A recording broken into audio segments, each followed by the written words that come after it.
Hello and welcome to the second installment of Game vs Real, the series where we take a specific vehicle in a specific racing game and then compare it to its real-life counterpart to see how does that particular game stack up against real life. And one of my favourite things when I was planning this series, even the relatively few episodes that I'm starting with, is that some of these games and some of these scores that I'm going to be giving these games are actually surprisingly subversive. There are games which you would think of as being pretty accurate to real life, which might not necessarily be as accurate as you might think.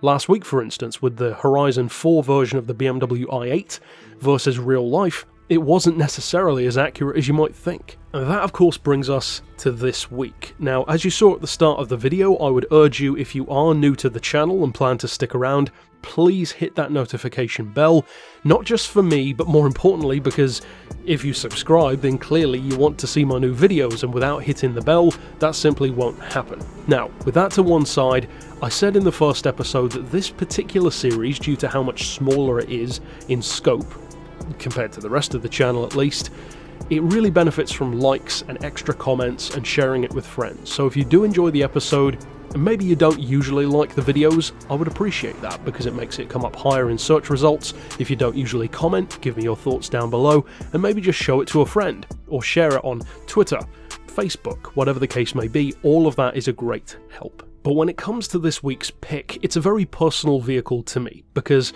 as many of you know, this is my first car, and it's a car which I still own, actually, the Volkswagen Touareg V10 TDi. Now, there are a couple of different variations of this idea. There is the Altitude edition, which is the one that I own. There's the regular V10, which is more understated. Of course, you've got the R50, which is even higher performance. That, of course, is in Forza, but I'm not using Forza because, put simply, it's not as accurate. Of course, that is not a V10 TDi in its regular form. And then you've got various other models as well. Now, of course, the V10 engine has gone away in the Touareg, etc, etc. But for the sake of the episode, I wanted to get the game and the choice of vehicle in the game to be as close to my car as I could. And the closest that I could find was Test Drive Unlimited 2. Now, technically, the car is slightly different to mine. Mine, for instance, is, as I said, the first generation Altitude edition. In fact, it's the last of the first generations, right before they facelifted the car to become the one that is in the game, interestingly enough. So with that in mind, there are a couple of differences between them. The power is a little bit different, I believe the weight is slightly different as well, but they're relatively small changes. It's not like we're talking about the difference between the V10 and the R50 after all. However, my car compared to the game is more than an accurate measure of whether or not it feels like the real thing. Is it as fun? Does it feel like it's got that kind of heft and weight to it, but with the grippiness and the surprisingly compact proportions that it has for an SUV, especially in terms of length? Well, we're going to find out. And first of all, of course, that means checking in on the accuracy score. Now, here's the fascinating thing. A game like Horizon 4 that we talked about last week, you would think of as being pretty realistic.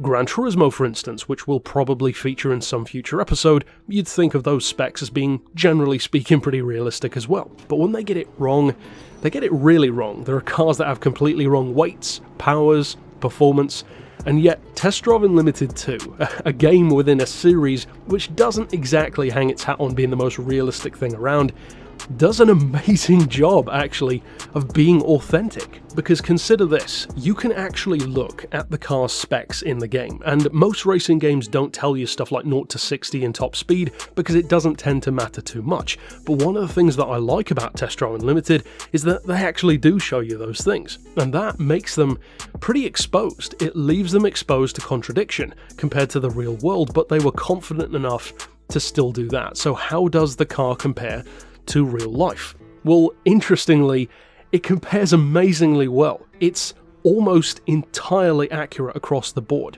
Now, one way in which it's a little bit off is the quoted power. They quote the car's power at 313 brake horsepower.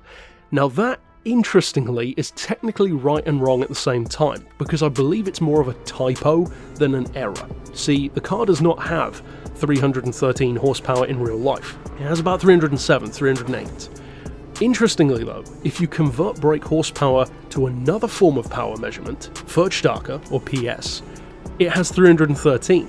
So they're not technically wrong. They said that it has 313, but somebody clearly didn't do the conversion properly, at least the right way around, to say that that's actually PS and not brake horsepower. So I'm actually going to still say that that is accurate, because you can clearly see what they meant to say in the game. As far as torque goes, it's spot on. It's as simple as that, 553 pound-feet, even to the point of quoting the exact RPM where you get peak power and torque, and they are once again accurate to real life. But here's where it gets really impressive. The weight. The weight of the car in the game is quoted in pounds, and of course you can easily convert that to kilos in real life using a calculator converter on Google.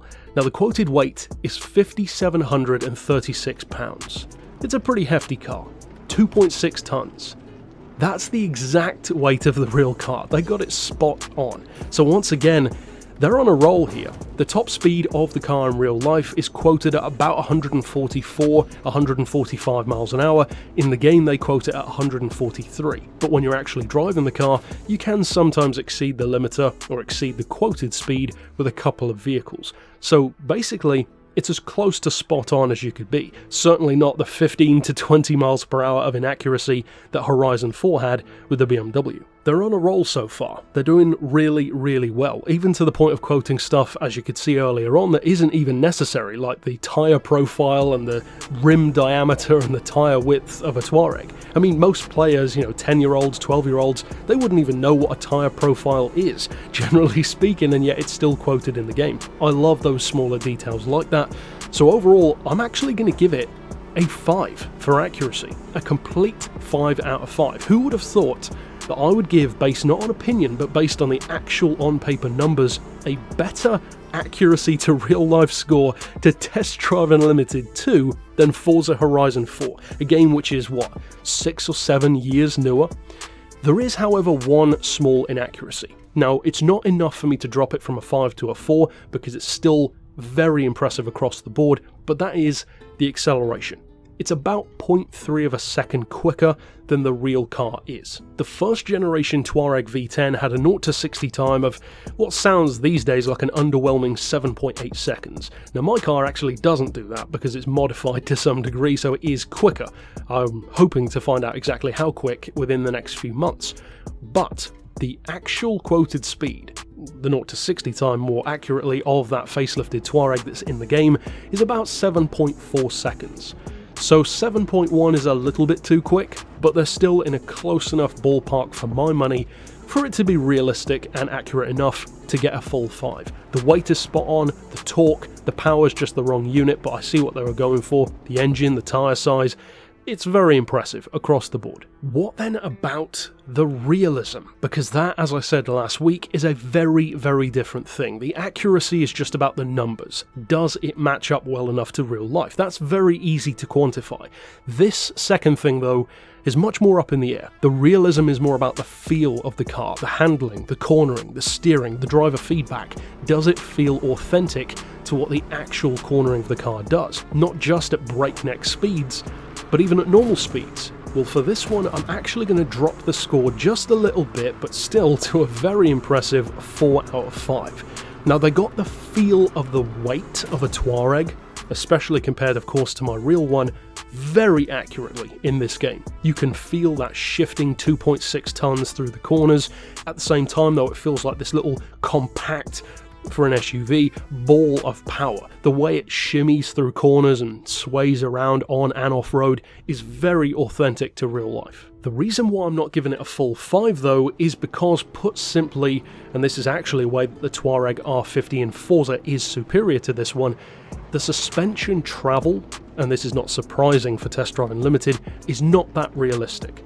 Interestingly, it is in the corners. The car does roll a little bit through the corners, although the Touareg actually has very good stability. It's a very wide SUV. At the same time though, when you launch off the line, it should sag. The back end should go down, the car should launch off the line like an absolute beast. The problem is, it looks and feels a little bit too much like an Audi Q7. The Audi Q7 launches off the line in a fairly understated way, and one of the reasons why is because it's so long.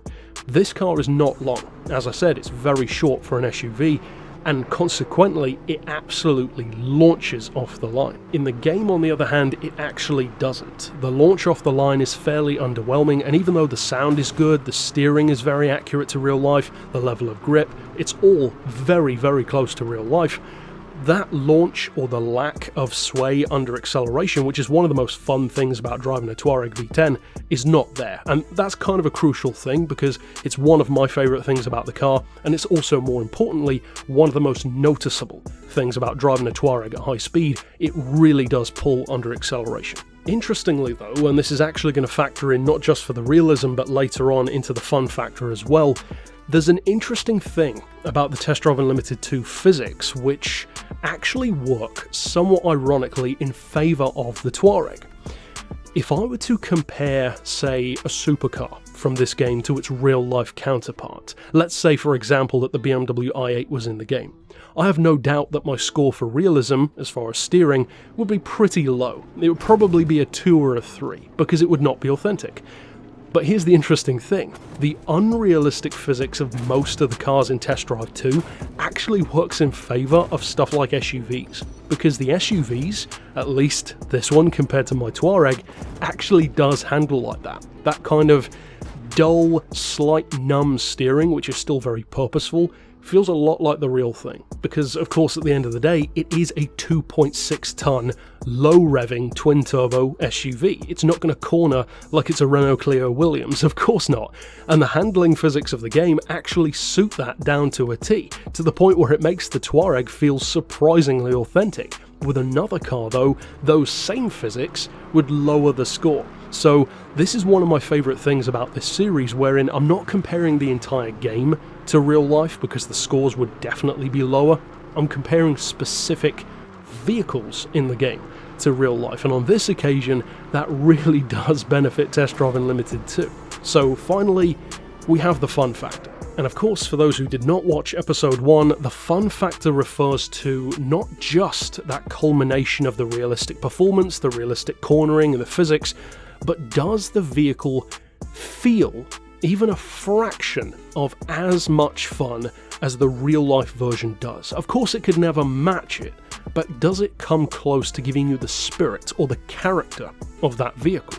On this occasion, they do a very, very good job. Now, I'm not giving it a full 5, because that simply would not be accurate or fair, and it would just be biased. I'm giving it a 4, and the reason why it's still another 4, which is very impressive still, is because that lack of suspension, coupled with the slightly inaccurate acceleration time, does mean it's not flawless. Now that's pretty close, and I think a lot of people might be surprised, maybe you've never driven a Touareg V10 for instance, that Test Drive Unlimited 2 could ever be that accurate to real life to give it these kind of scores. And I'm sure that at some point in the life of this video someone will comment, maybe even multiple people, that it's clearly just my personal bias toward either the Touareg or Test Drive Unlimited that's making me give it these scores. But anyone who knows me well and who's been around on the channel knows quite the contrary. I don't like Test Drive Unlimited 2 anywhere near as much as the first one, and I would not even put it in my top 10 favourite games. So, if anything, I would be inclined to do the opposite, but on this occasion, the simple facts are it is authentic to real life for the most part. In fact, it does a better job of representing the Touareg than Forza did with the BMW. So, pretty damn impressive overall. As far as the only letdown on the fun factor, it really is more so than the acceleration, the suspension. Because for someone who has driven the Touareg V10 and who enjoyed it as I enjoy mine, you know just as well as I do that one of the most fun things about it is that suspension travel. The way it soaks up all the bumps in the road and feels incredibly comfortable, but at the same time launches off the line like it feels like a Nissan GTR. It's one of the most fun things about the car, and the fact that it doesn't do that in the game, doesn't even come close in that way, means that it can't be a full 5. However, the handling is good, the sound is very good, the proportions of the car are surprisingly good on the visuals, and of course that also factors into the accuracy, and is another reason why I gave it a 5, because some cars in Test Drive Unlimited are not accurate to real life. Look at the Ascari KZ1. In the first game, it looks horrendous. On this occasion though, it's a pretty highly scored game. That's a 5 out of 5 and 2 4 out of 5s, which is stronger overall than Forza Horizon 4 was when it came to the BMW. That's pretty impressive, I think, for a game that came out in, 2011, I believe, at the same time as Forza Motorsport 4, funnily enough. So overall, I'm extremely happy with how well integrated this car is, and for those of you who again know me well, and who have been around on the channel for a while, you probably are aware that it was this car in this game that made me want to buy a Touareg in the first place. So they say never meet your heroes, but they did a good enough job in this game that I wasn't only happy with my real car, I liked it even more. And overall, on this occasion, as a culmination of the 5 out of 5, 4 out of 5, and 4 out of 5, which is a very strong overall score, I'm going to give the representation specifically of the Touareg, not the game as a whole, but just the Touareg V10 within Test Drive Unlimited 2, an A. And that, I think, is something that Test Drive, if it had its own mind, could be very proud of. Overall, what are your thoughts on the game? You don't necessarily have had to have driven a Touareg V10 in real life and compared it to the game. Maybe you've driven something else that's in there. Maybe just your thoughts on the game in general. Tell me down below. I know there's still a lot of love for Test Drive Unlimited 1 and 2 in a similar way to Drive Club, and of course stick around on the channel for more. If you are new to the series, don't forget to hit that bell, be sure to check out the first episode as well, and if you're watching this at some point down the line, check out the third and fourth episodes, etc. But for now, as always, thanks for watching.